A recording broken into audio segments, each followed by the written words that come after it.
Duck, the Great Western Engine, puffed sadly to Edward's station. "It's not fair," he complained. "Diesel has been telling lies about me and made Sir Topham Hatt and all the engines think I'm horrid." Edward smiled.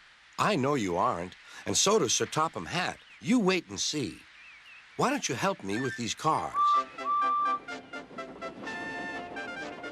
Duck felt happier with Edward and set to work at once.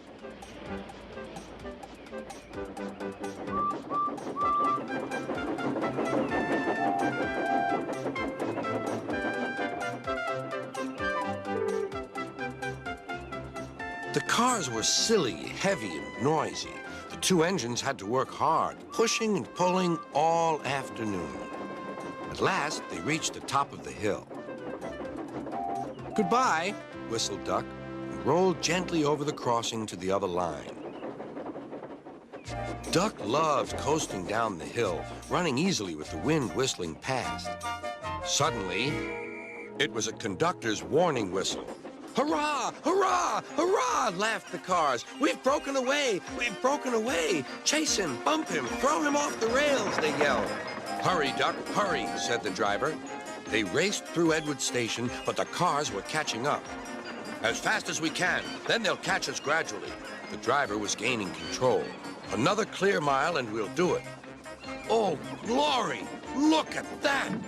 James was just pulling out on their line from the station ahead. Any minute, there could be a crash. "It's up to you now, Duck," cried the driver. Duck put every ounce of weight and steam against the cars. "It's too late!" Duck groaned. He veered into a siding where a barber had set up shop. He was shaving a customer.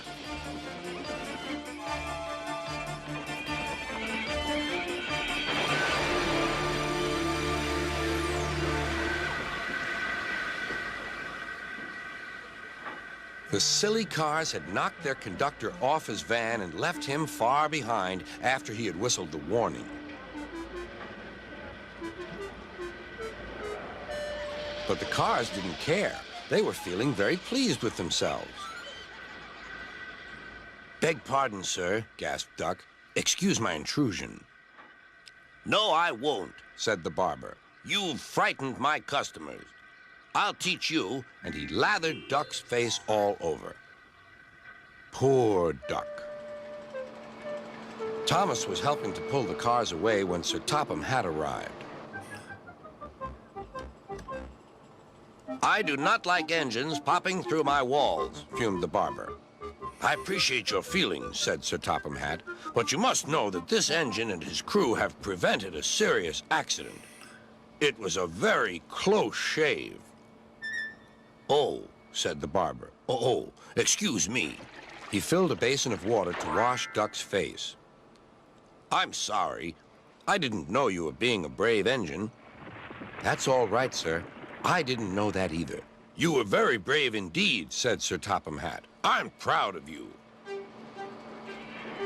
Sir Topham Hatt watched the rescue operation. Then he had more news for Duck.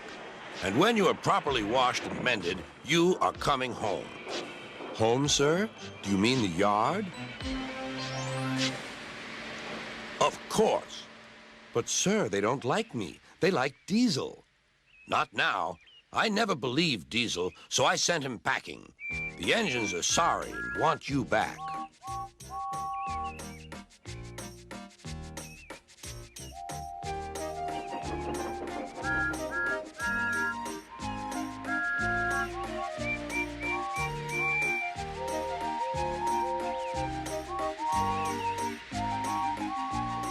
A few days later, when he came home, there was a really rousing welcome for Duck, the Great Western Engine.